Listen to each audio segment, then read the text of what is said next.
श्रीमद्देवी भागवत महापुराण की जय हो। अन्नपूर्णा माता की, सरस्वती मैया की, गंगा मैया की, हनुमान जी महाराज की, सदगुरुदेव भगवान की, भारत माता की, उत्तराखंड धाम की, सत्य सनातन धर्म की, धर्म का प्राणियों में विश्व कल्याण हो। नमः पार्वती पतये, हर हर महादेव।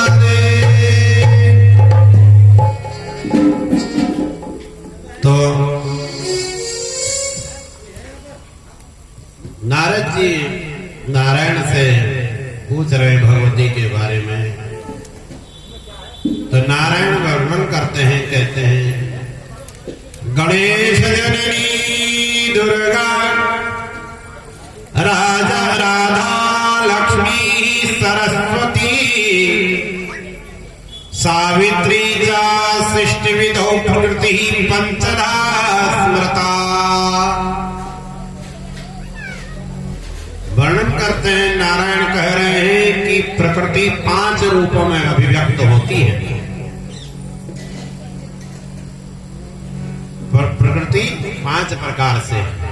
कोई लोग प्रकृति को 8 भी मानते हैं, परंतु पौराणिक हम लोग ब्रह्मवैवर्त पुराण के अनुसार भी और श्रीमद्देवी भागवत महापुराण के अनुसार भी प्रकृति 5 रूपों में अभिव्यक्त होती है। तो वो 5 रूप कौन कौन से हैं माँ के? प्रकृति के, ये प्रकृति भी माँ है। प्रकृति से जो प्रेम करता है वो भी भगवान का पूजन है, भगवती का पूजन है। ये प्रकृति सब उसी का स्वरूप है, उस भगवती का। तो प्रकृति से छेड़छाड़ नहीं करनी चाहिए। गणेश जननी दुर्गा पहली प्रकृति है, दुर्गा दुर्गा के रूप में अभिव्यक्त होती है। दूसरी प्रकृति है राधा, तीसरी प्रकृति है लक्ष्मी, चौथी प्रकृति है सरस्वती और 5वीं प्रकृति है सावित्री। तो इसको प्रकृति कहते हैं। देवी संपूर्ण उस प्रकृति के बारे में कह कौन सकता है? कोई भी उस प्रकृति के बारे में कह नहीं सकता। प्रकृति प्रकृष्टवाचक भ्रश्च कृतिश्च सृष्टिवाचक सृष्टो प्रकृष्टा या देवी प्रकृति सा प्रकीर्तिता। कहते हैं जो प्र है, प्र अक्षर प्रकृष्ट का वाचक है और कृति सृष्टि का बोधक है। मने जो देवी जोवती त्रिगुणात्मिका सृष्टि कार्य में प्रकृष्ट रूप से प्रवृत्त होती है, उस देवी को प्रकृति कहते हैं। और जो पहली प्रकृति दुर्गा है, गणेश की माता, वे धर्म सत्य पूर्ण और कीर्ति स्वरूपा है, यश और कल्याण को देने वाली। और जो लक्ष्मी है प्रकृति, लक्ष्मी जी स्वर्ग में रहती है तो स्वर्ग की लक्ष्मी कहलाती है। राजाओं के यहाँ रहे तो राज लक्ष्मी है। गृहस्थों के यहाँ गृह लक्ष्मी के रूप में रहती है। और सभी प्राणियों में शोभा रूप में रहती है वो लक्ष्मी।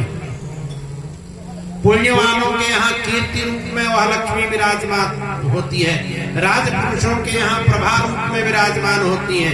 वाणिज्य करने वालों के यहाँ वो भगवती, व्यापारियों के यहाँ वाणिज्य रूप में रहती है। व्यापार करने वालों के यहाँ व्यापार रूप लक्ष्मी है। और पापियों के वहां वही लक्ष्मी कलह रूप में रहती है। और वे दया रूपा कही गई हैं। वेदों में उनका निरूपण किया गया है। उस प्रकृति का।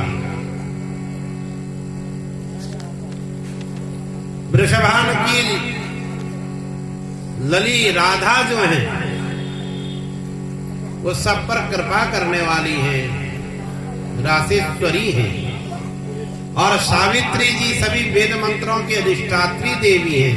इसी प्रकार से लक्ष्मी जी, सरस्वती जी सभी विद्याओं की अधिष्ठात्री देवी है। नित्या नित्यात्मा नभो नित्यं कालो नित्योतिशो यथा विश्वानां गोलोकं नित्यं नित्यो गोलोकेव च। और ये जो राधा है ये गोलोक में रहती है। तो जैसे आत्मा नित्य है उसी प्रकार से यह गोलोक भी नित्य है, सनातन है, उसका कभी क्षय नहीं होता है। गोलोक में रहने वाली जो राधा है वो सबके ऊपर कृपा करती है राधा जी। नारद के पूछने पर सरस्वती का उपाख्यान कर रहे हैं भगवान नारायण, कह रहे हैं कि वह जो देवी सरस्वती है सब पर कृपा करने वाली। सुनो नारद प्रोक्षामि कल्मषापोपपद्धति जगन्मातुः सरस्वत्याः पूजा विसमन्विता। जो सरस्वती जी हैं उनके जो पूजा का विधान है वह काणु शाखा में बताया गया है, वेद की काणु शाखा जो है। और सबसे पहले सरस्वती का पूजन किसने किया? तो कहते हैं आदौ सरस्वती पूजा श्री कृष्णेन विनिर्मिता यत प्रसादान मुनिश्रेष्ठ मूर्खो भवति पंडिता। सर्वप्रथम भगवती का पूजन, उस सरस्वती का पूजन भगवान श्री कृष्ण ने किया। और किया कब? कहा माघस्य शुक्ल पक्षम्याम, माघ की शुक्ल पक्ष की पंचमी तिथि को, जिसको आप लोग बसंत पंचमी भी कहते हैं, वो सरस्वती पूजन का दिन है। और उसी दिन भगवान श्री कृष्ण ने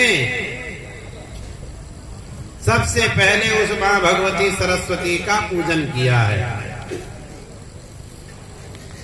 सरस्वती पूजन का विधान बता रहे हैं नारद को।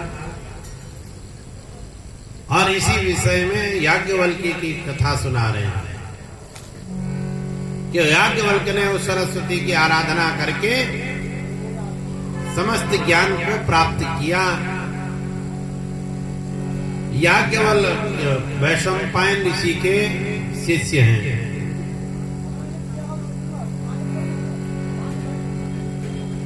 उन्हीं से उन्होंने सारा वेद प्राप्त किया। तो एक बार गुरु और चेले में झगड़ा हो गया।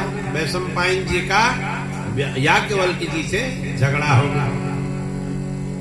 दोनों गुरु चेला आपस में लड़ गए। गुरु जी ने कहा याज्ञवल्क्य से वैशंपायन जी ने कि तुम मेरी विद्या को मुझे वापस करो, मेरा दिया हुआ जो ज्ञान है।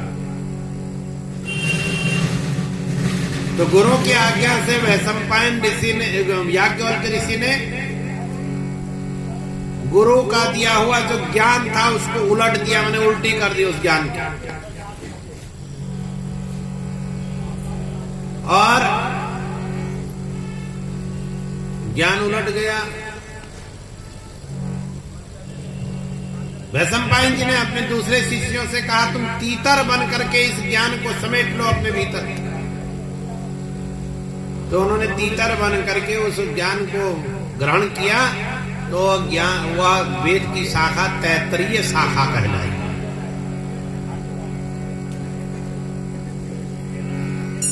अब जब याज्ञवल्क्य जी बिना विद्या के हैं, याज्ञवल्क्य जी का ज्ञान लुप्त हो गया, वो बिना ज्ञान के हैं। तो उन्होंने मां भगवती सरस्वती की आराधना की। याज्ञवल्क्य सरस्वती की आराधना में कहते हैं, कृपाम कुरु जगन्मातर मामेवं हृततेजसं गुरुशापातिस्मृतिर्भ्रष्टं विद्याहीनं च दुःखितम्। याज्ञवल्क्य जी ने कहा कि हे मां, हे सरस्वती, हे जगत जननी, आप मेरे ऊपर कृपा कीजिए। मैं गुरु के शाप से विद्याहीन हो गया हूं और मेरी स्मृति भी भ्रष्ट हो गई, नष्ट हो गई। ज्ञानम देहि स्मृतिम विद्यां शक्तिम शिष्य प्रबोधिनी ग्रंथ कर्तृत्व शक्तिम सुसत्यम सुप्रतिष्ठितम। याज्ञवल्क्य जी ने कहा कि देखो मां, आप मुझे ज्ञान दीजिए, स्मृति दीजिए, विद्या दीजिए, और वो ऐसी विद्या दीजिए, ऐसी शक्ति दीजिए साथ में कि मैं उस विद्या को सुशिष्य को दे सकूं। ग्रंथ को रचने की मुझे शक्ति प्रदान करो हे मां, प्रतिभा दो हे मां। याज्ञवल्क्य ने 8 श्लोकों में मां भगवती सरस्वती की आराधना की। मां भगवती प्रसन्न हुई तो याज्ञवल्क्य का जो स्मृति थी नष्ट हो गई, वह उन्होंने पुनः प्राप्त कर ली। सूर्य नारायण भगवान को गुरु बनाया। भगवान सूर्य नारायण वाजमने घोड़ा बनकर के उनको ज्ञान देते हैं, इसलिए वेद की वह शाखा वाजस्नेयी शाखा कहलाई गई।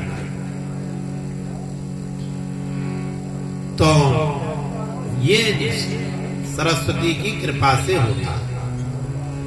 इसलिए उस माँ की, उस जगदम्बा की आराधना सरस्वती के रूप में करनी चाहिए। वो महासरस्वती सब कुछ देने वाली है, सब उसमें सबको सब कुछ देने वाली है। जो उसको भज ले उसकी सारी कामनाएं वह माँ पूर्ण कर देती है, माँ भगवती सरस्वती। ऐसी वह सरस्वती है, उसकी आराधना सबको करनी चाहिए। और माँ पहले तो रोज करनी चाहिए, नहीं तो माघ शुक्ल पक्ष की पंचमी के दिन सरस्वती पूजन करना ही चाहिए, बसंत पंचमी। स्वर मंजरी वीणा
सरस्वती है जो सब कुछ देती है।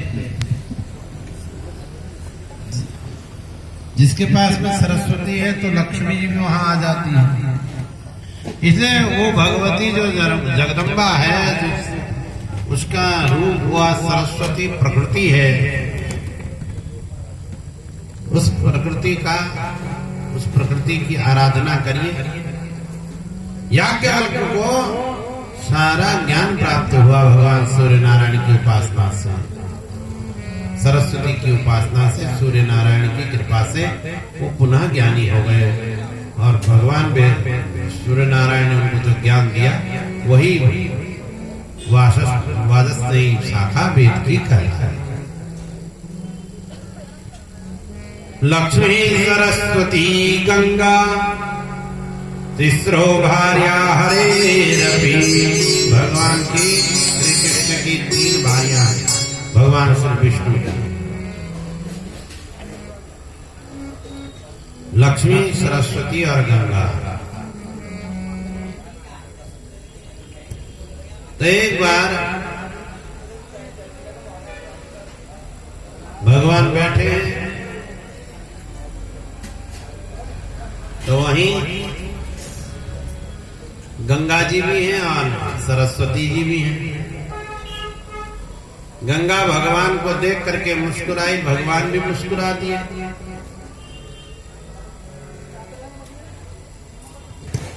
भगवान गंगा को देख के मुस्कुराए, ये सरस्वती से सहन नहीं।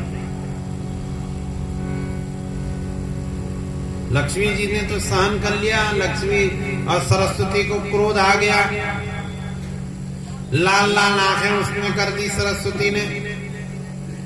और विष्णु भगवान से कहने लग गई, सरस्वती जी सर्वत्र समता बुद्धि सद्भर्तु कामिनी प्रति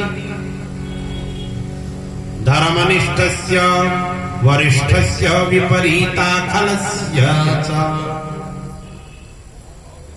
के धर्मनिष्ठ और श्रेष्ठ उत्तम पति की बुद्धि अपनी पत्नियों में समान रूप से हुआ करती है। आप जितना प्रेम गंगा से करते हैं उतना हमसे नहीं करते।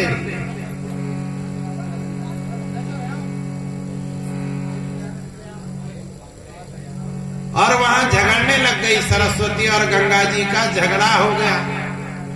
लक्ष्मी जी समझा रही हैं और सरस्वती जी समझ नहीं रही है। गंगा ने कहा, त्वमुत्सृज्य महोग्राम च पद्मे किं मे करिष्यति दुस्सीला मुखरा नष्टा नित्यं वाचाल रूपिणी। गंगा जी ने लक्ष्मी जी से कहा कि हे लक्ष्मी, तू इसको मत समझा, छोड़ दे इस सरस्वती को। अरे ये बड़ी बाचाल है, ये बाचाल सरस्वती मेरा क्या बिगाड़ लेगी। ऐसा कह करके कलह प्रिया वह सरस्वती विवाद करने लग गई। और गंगा ने सरस्वती को श्राप दे दिया, हे सरस्वती, तू नदी रूप में होकर के भारतवर्ष में जा।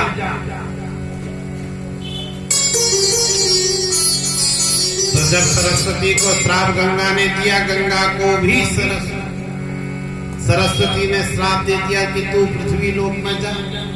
लक्ष्मी को भी श्राप दे दिया कि तू पृथ्वी लोक में जा। सरस्वती जी ने तो जब इस प्रकार से श्राप दे दिया, अब इनका जब क्रोध शांत हुआ, भगवान ने इनसे कहा, जाओ तुम तीनों पृथ्वी लोक में जाओ।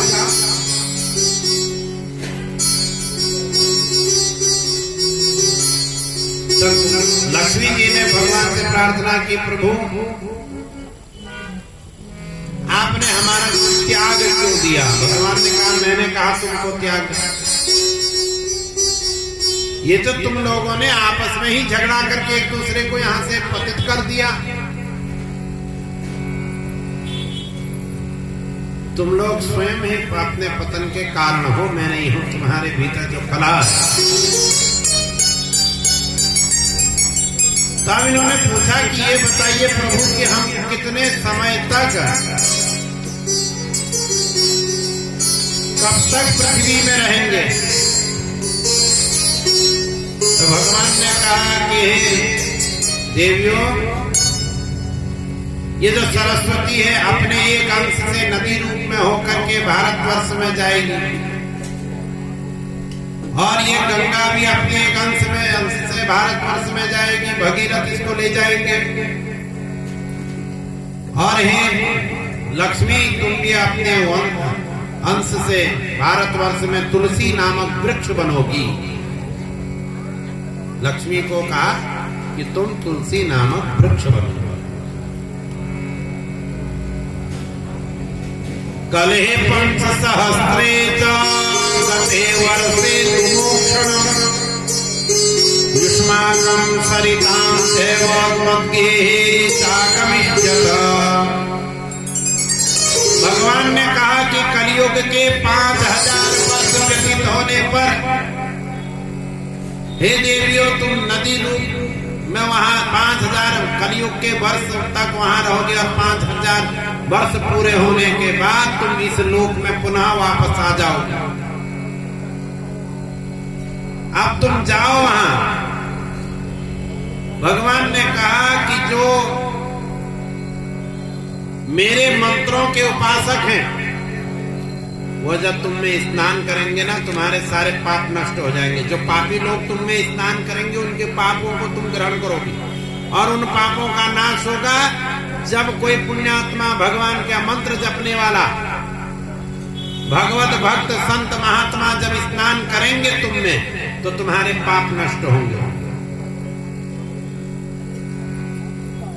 भगवान ने कहा कि कलयुग बहुत भयावह होगा। कली के 5000 वर्ष तक यह तीनों देवियां नदी के रूप में, वृक्ष के रूप में भारत में रहेंगी। काशी वृंदावन को छोड़ के सभी तीर्थ सब हरि की आज्ञा से उन देवियों के साथ ही बैकुंठ को चले जाएंगे, काशी और वृंदावन को छोड़कर। सालग्राम शक्ति जगन्नाथ भारत कलेरजस् सहस्रांते त्यक्त्वा यान्तीदं पदम्। कहते हैं कि कलयुग के 10,000 वर्ष तक भगवान सालग्राम भी यही रहेंगे, शिव जी भी होंगे, शक्ति भी होगी, जगन्नाथ जी भी कलयुग में 10,000 वर्ष तक रहेंगे। और 10,000 व्यतीत होने पर ये भी पृथ्वी भारत को छोड़ करके चले जाएंगे अपने अपने स्थानों पर।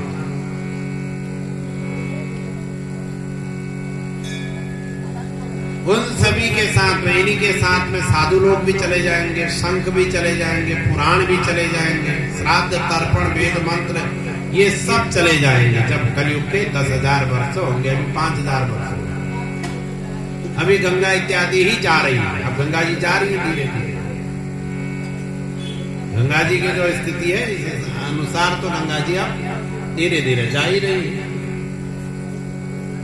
गंगा जी में नित्य प्रदूषण हो रहा है। गंगा जी में नाले गटरों का पानी छोड़ा जा रहा है। गंगा कहाँ रही है? जहां जहां जिन जिन शहरों से गंगा जी जाती हैं, उन शहरों का गटर का पानी गंगा में छोड़ा जाता है। कलयुग के 5,000 वर्ष हो गए ना, और गंगा जी धीरे धीरे अब हिमालय की ओर सिमटती जाएगी। इसलिए गोमुख ग्लेशियर जो है वो धीरे धीरे पीछे होते जा रहा है। वैज्ञानिक बता रहे हैं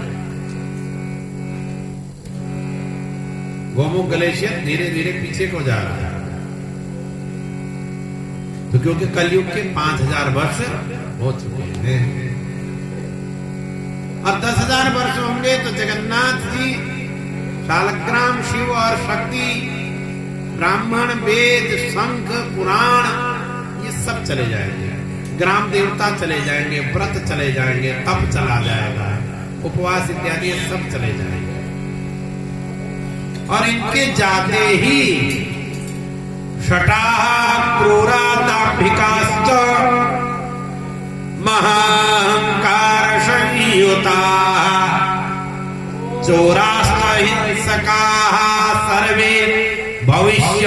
ततः परम।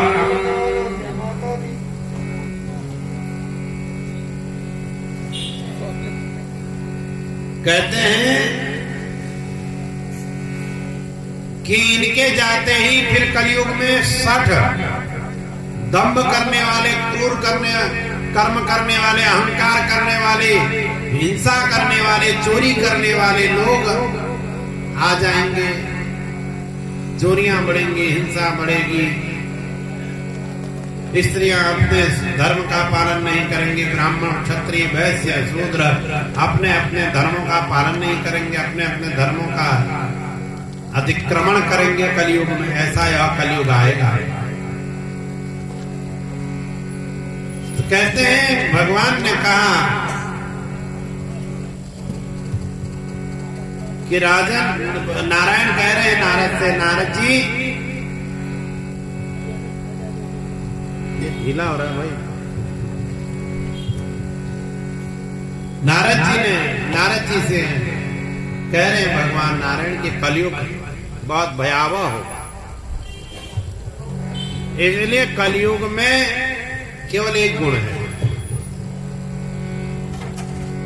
बाकी तो यह कलयुग सारा अवगुणों से भरा हुआ। एक गुण कलयुग में है कि जो व्यक्ति भगवान का नाम शुद्ध हृदय से ले ले वो पार पाए। कलयुग किसके आधार पर है? नाम का।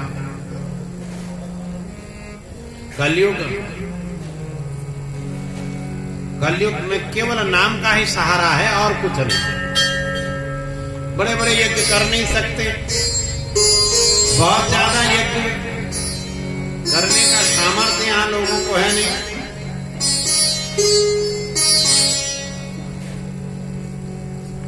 और बहुत दिनों तक यज्ञ भी नहीं कर सकते लोग। तो अब यज्ञ तो छोड़िए, श्राद्ध इत्यादि करना नहीं चाहते।